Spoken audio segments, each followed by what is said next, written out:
গঞ্জের উপনির্বাচন, সেই উপনির্বাচনের প্রচারে শুভেন্দু অধিকারী, বিরোধী দলনেতা শুভেন্দু অধিকারী এই মুহূর্তে। অধিকারী রানাঘাট দক্ষিণ, আর একটা এখানকার এই কল্যাণী।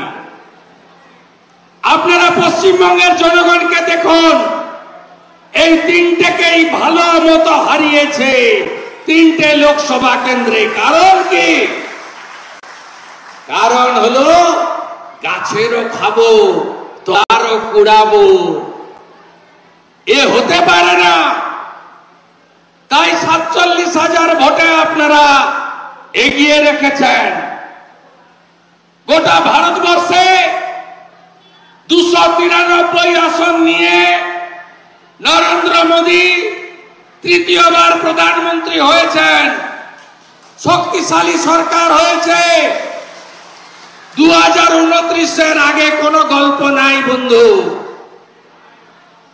মোদীজির নেতৃত্বে শক্তিশালী সরকার স্পিকার নির্বাচনে প্রার্থী দিয়ে রণে ভঙ্গ বিরোধীরা। মোদীজি একটার পর একটা যুগান্তকারী সিদ্ধান্ত নিচ্ছেন। পশ্চিমবঙ্গে হ্যাঁ, আমরা 22 পেলে খুশি হতাম, 12তে আটকে গেছি। পশ্চিমবঙ্গে ভোট গণতান্ত্রিক ভাবে হয়নি।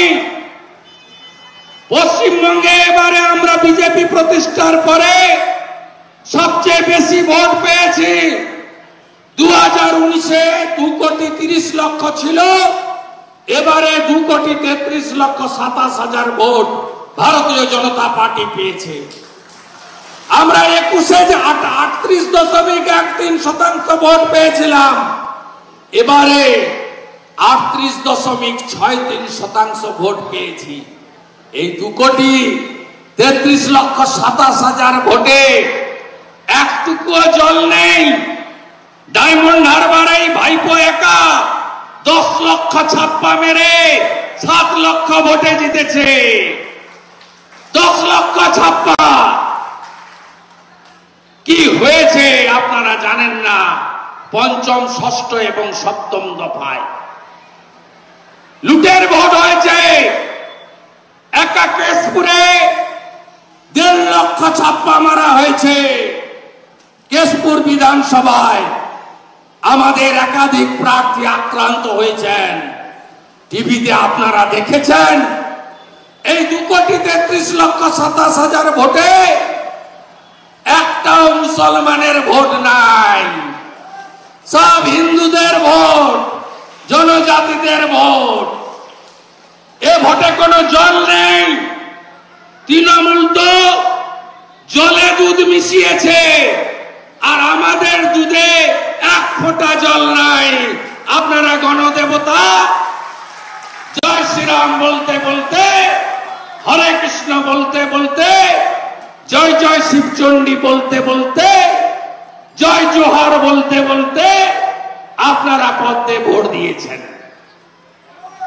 আপনারা শুনে রাখুন, বিধানসভায় 77 জন জিতেছিলাম, এবারে 92টা বিধানসভায় লিড আছে। আপনাদের এই জেলায় কালিয়াগঞ্জে লিড, হেমতাবাদে লিড, করণদিঘিতে লিড, রায়গঞ্জে লিড। 4টে বিধানসভায় আমাদের লিড আছে।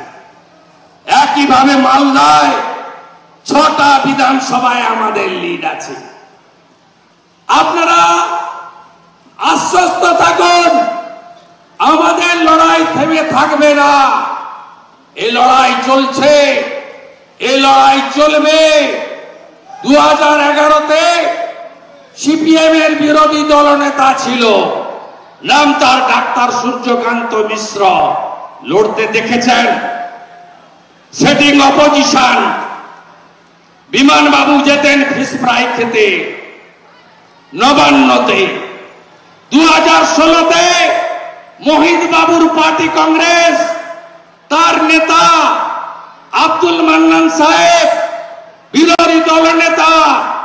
কোনদিন চাকরি দুর্নীতি, গরু পাচার, কয়লা পাচার, উত্তরবঙ্গের বঞ্চনা, বেকারদের কথা, নারী সুরক্ষার কথা, পাহাড়ের কথা, জঙ্গলমহলের কথা, রাজবংশীর কথা, নমশূদ্রের কথা, শিক্ষার কথা, স্বাস্থ্যের কথা কোনদিন শোনেননি। আমরা 21 সাল থেকে রাজ্যের প্রধান বিরোধী দল লড়ছি, তো সংখ্যায় কম আমরা, হ্যাঁ কি না বলুন? আমরা লড়ছি কিনা অ্যাসেম্বলির ভিতরে বাইরে? নো সেটিং অপোজিশন, চোখে চোখ রেখে লড়াই। তৃণমূলের চুরি, দুর্নীতি, তৃণমূলের সন্ত্রাস, তৃণমূলের বর্গী বাহিনী, অত্যাচার, পুলিশকে দিয়ে মিথ্যা মামলা, তার বিরুদ্ধে যদি কেউ লড়াই করে, ভারতীয় জনতা পার্টি করছে। আপনারা কি চান না 26-এ পরিবর্তন হোক? চান তো? তাহলে বিধানসভার লড়াইটা আরো জমজমাট হোক, এটা চান তো? তাহলে আমার সঙ্গে দীপক বর্মনের সঙ্গে চিন্ময় শঙ্কর ঘোষ, নিখিল দার সাথে মানস ঘোষকেও পাঠান বিধানসভায়। বাংলায় ভোট লুট নিয়ে সরব বিরোধী দলনেতা শুভেন্দু অধিকারী। এরপরে দেখাবো, দেখুন কল্যাণী পুরসভার কাণ্ড। এখানে টোল প্লাজা তৈরি হয়ে গেছে, এখান থেকে টোল তোলা হচ্ছে। রাস্তা কিন্তু পূর্ত দফতরের, এবং ড্রাইভাররা, যারা চালক, যারা নিত্যদিন যাতায়াত করছেন, লরি গাড়ি, তারা অভিযোগ করছেন একেবারে নাকি বল প্রয়োগ করে টোল তোলা হচ্ছে, মিজাজ দেখিয়ে টোল তোলা হচ্ছে। দেখুন,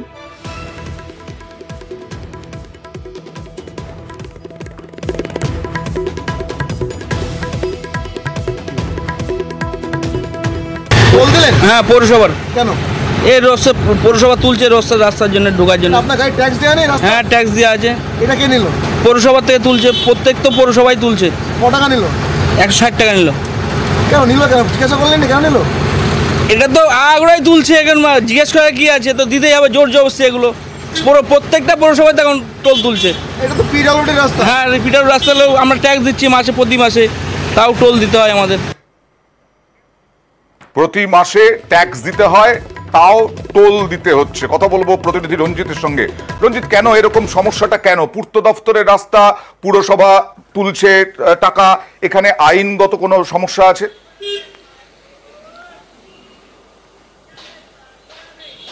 দেখো, কল্যাণী পৌরসভা বিভিন্ন জায়গায়, অর্থাৎ 9টি টোল বুথ রয়েছে তাদের শহরে বিভিন্ন প্রান্তে রয়েছে। তার মধ্যে 2টি জায়গা এমন রয়েছে যে কল্যাণী ব্যারাকপুর এক্সপ্রেসওয়ে থেকে শহরে মূল প্রবেশের ধারার যে রাস্তাটি রয়েছে বুদ্ধ পার্ক, সেখানে পূর্ত দপ্তরের সেই রাস্তার পারে তারা টোল বুথ করে পূর্ত দপ্তরের রাস্তার মধ্যেই তারা টোল আদায় করছে। এমনকি উত্তর 24 পরগনা থেকে কল্যাণীতে প্রবেশ করা, নদিয়াতে প্রবেশ করা যে রাস্তা রথতলা বিধানপল্লী এলাকায়, সেখানেও তারা টোল বুথ করেছে। ফলে এই নিয়ে কিন্তু বিতর্ক শুরু হয়েছে, কারণ পূর্ত দপ্তরে তৈরি করা যে রাস্তা, সেখানে অন্য কেউ কোনো দপ্তর টোল আদায় করতে পারে না, এমনটাই পূর্ত দপ্তর সূত্রে জানতে পারা যাচ্ছে। পাশাপাশি বলছে যে টোল আদায় করতে পারে না। কতদিন ধরে এই রকম টোল আদায় চলছে? পুরসভা তাও করে যাচ্ছে।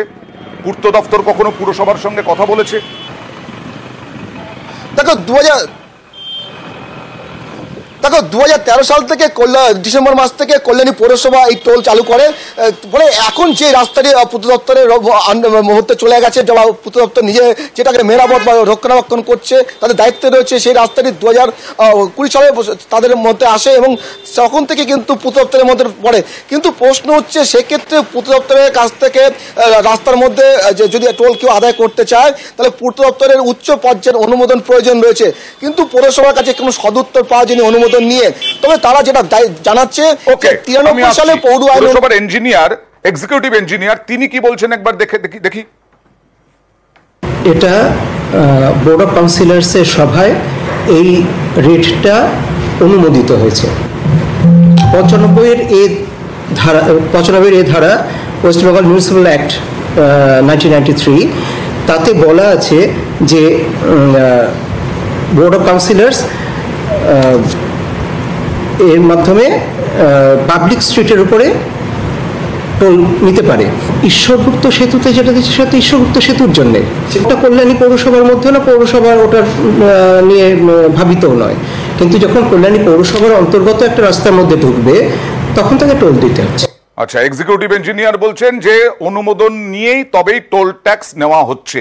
আর চেয়ারম্যান কি বলছেন পুরসভার, দেখি। কিছু আইনটাকে বলা হচ্ছে পিডব্লিউডি পড়ে নিলে বুঝবে আমাদের নেওয়ার জায়গা থেকে না পিডব্লিউডি কে অনুমতি নেওয়ার ব্যাপার নেই তো, ওখানে তো ছিলই। আচ্ছা, সুতরাং না থাকার ব্যাপারটা তো নেই। আচ্ছা, চেয়ারম্যান তো বলছেন রঞ্জিত যে কোনো অনুমোদন নেওয়ার ব্যাপারই নেই, পুরসভা নিজে থেকেই নিতে পারে। তাহলে পূর্ত দপ্তর কি বলছে?